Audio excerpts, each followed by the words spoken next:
Hello friends. In 2 weeks time, petrol diesel prices in India has been increased by around 10 rupees.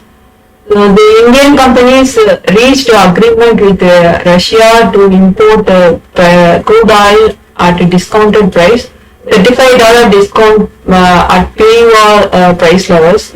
That means they are importing the crude oil. They are going to import crude oil at $40 per barrel. US is also releasing roughly million barrels of oil a day to ease the price levels. But despite all this, Indian oil prices has been increased, and also the cooking gas price is also increased. Commercial gas cylinder price has been increased by 268 rupees. And freight charges are also going to increase by 2 to 3%. And the ATF prices, air turbine fuel, also increased by 2%. That means the freight charge, the airfare prices has been hiked by around 8.3%. The central government is now going to extend the GST compensation to states beyond this June 30. 2022. The GST, goods and service tax, guarantee a 14% revenue growth in states for states, but it has not reached that level till now. So, but the financial status of the state has been completely ravaged. So, states like Tamil Nadu, West Bengal, and Chhattisgarh has been demanding the centre to extend the GST compensation further for 2 to 5 years, but the centre is not going to extend it, and but it is going to levy the GST compensation cess till 2026. It says that it has collected around 2.669 trillion last year in open market. So in order to compensate that, they are going to levy the GST compensation cess until 2026. So the states has been revenue level has been come down, so they have been hugely affected by the pandemic. But at this stage, it is the state center has to come forward and give their fiscal help to the state, but the center has completely abandoned the states in complete opposition to the cooperative federalism, principles of cooperative federalism. So in March, the GST collection has reached around 1.42 trillion, that means 1.42 lakh crores.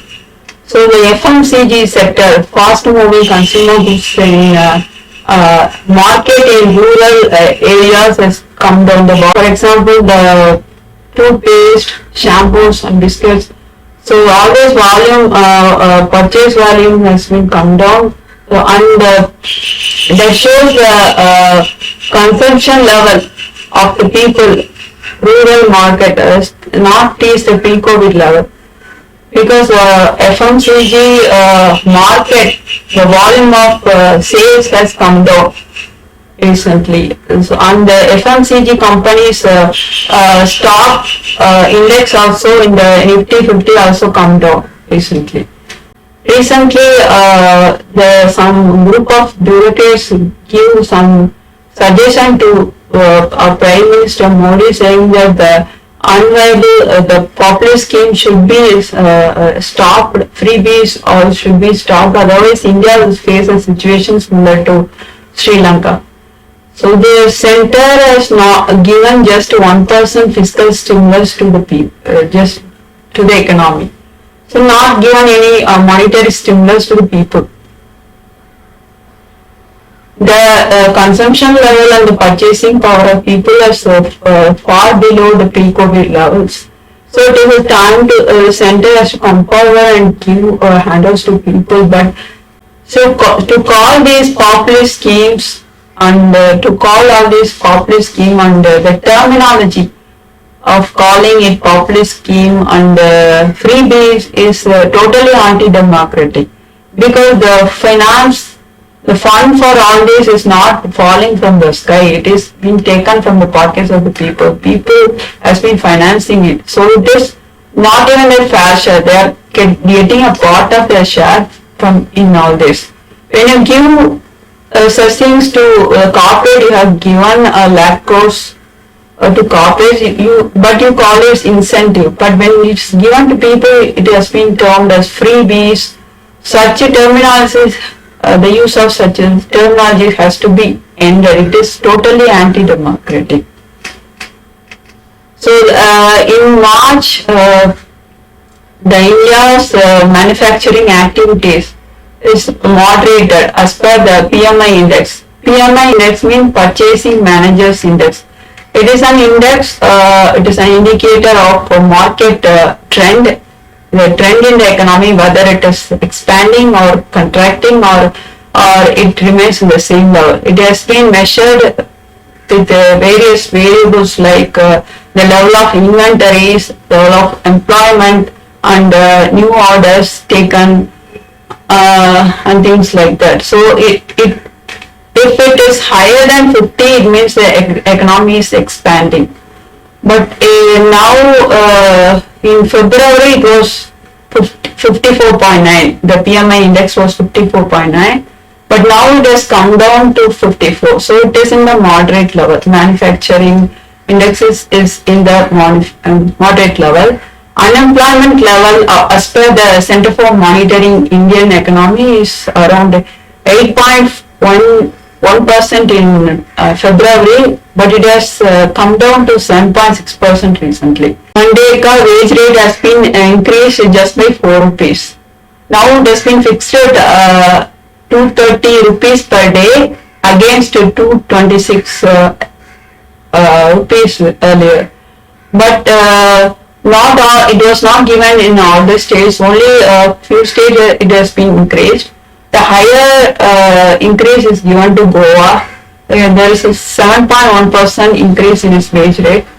But in some states like Manipur, Mizoram, Tripura, there is no hike in their wage rate. There are some states like Kerala, Madhya Pradesh, there is 5% more hike given.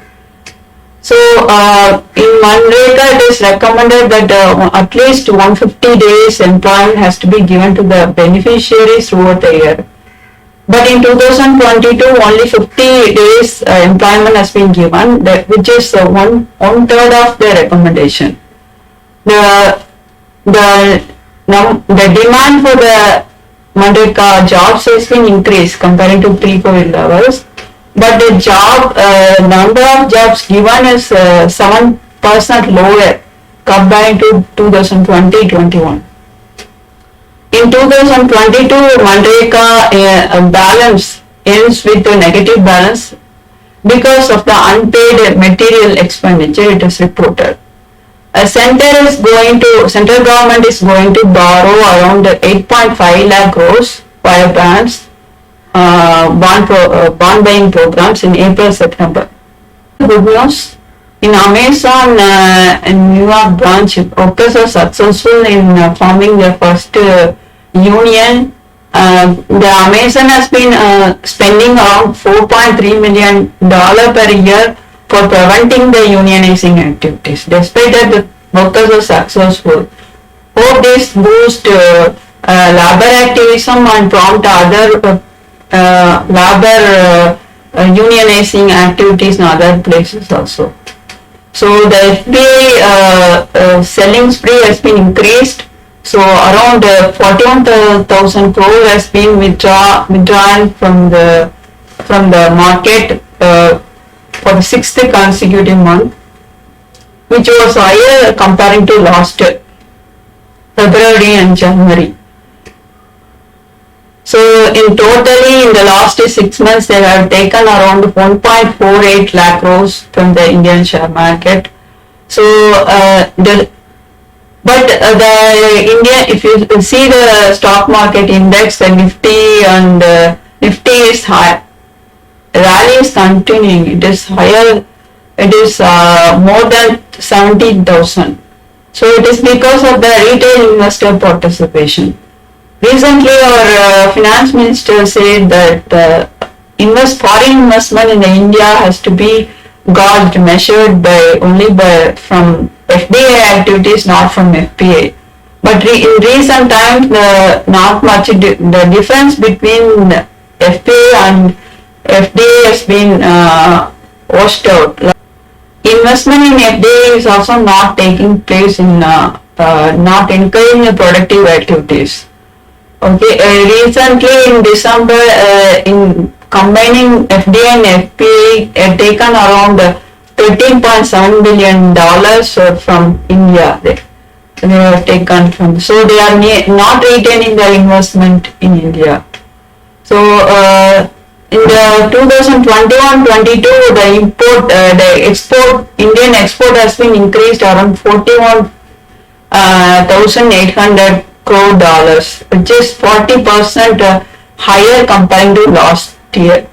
But import bill is much higher. So because of that, the trade deficit is increased by 87.5% increase in the trade deficit, and the CAD current account deficit of India in the last December quarter is also higher. It's more than 2%. India's current account deficit also increased to 2.7% of GDP in third quarter.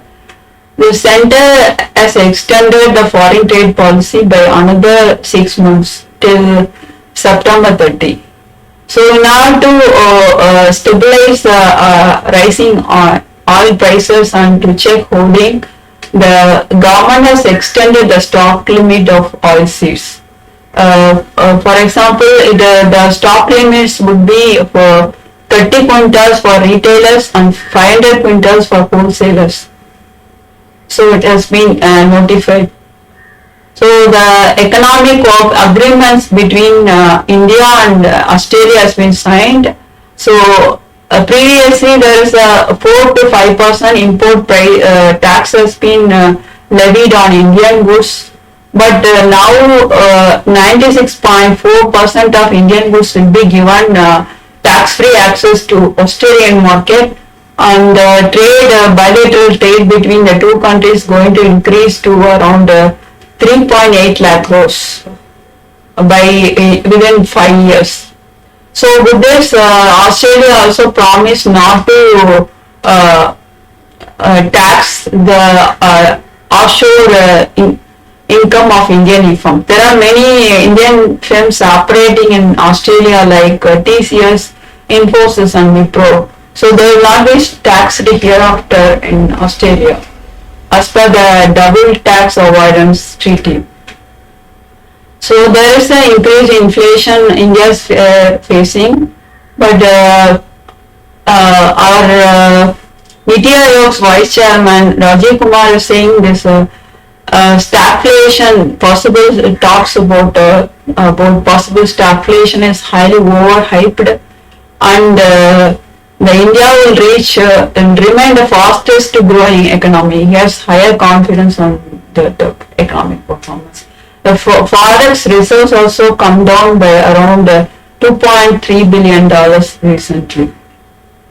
So Adani replaced Mukesh Ambani to be the richest Indian, and he joined the 100 billion club. That means the centillion club, which includes Elon Musk, Jeff Bezos and others. So earlier Russia was importing a lot of FMCG and consumable goods from US, European Union and other countries, but because of the sanctioned imports, it was stopped. So the Confederation of All India Traders is seeking out assistance to link that Russian demand for FMCG goods with the Indian manufacturers. So in capitalism, one country's loss is another country's profit. So Sri Lanka is in economic crisis. Indian producers are looking out to take Sri Lanka's place in tea export in the world market. In Controller General of Accounts data as per February, revenue receipts of the center is around 86.2% as per the revised estimates, which was 88.1% last year. Tax revenue is around 83.9% of the revised estimates, which was 90.4% last year. So totally total receipts is around 83.9% as per February, which was 88.2% last year. The revenue and expenditure is 83.9% this year compared to 80.1% last year. The capital expenditure is very less, 80.6% this February, up to this February, which was 92.4% in the last year. So center is more likely to miss its capex target for this fiscal year, because its capital expenditure has been lower in February also. So the total expenditure is 83.4%, which was up to February, which was 81.7% last year. Fiscal deficit is 82.7% this up to this February, which was 76% last year. And the food subsidy is 88% of the revised estimates, which was 52% last year. And nutrient-based fertilizer subsidy, the allocation is 74% this year. Urea subsidy, it is around 106%. And for petroleum, it is very less. Petroleum subsidies, only 22% is being spent. So total overall major subsidies is only, the spending is only around 88%. So I see you in the next video. Thank you so much for watching.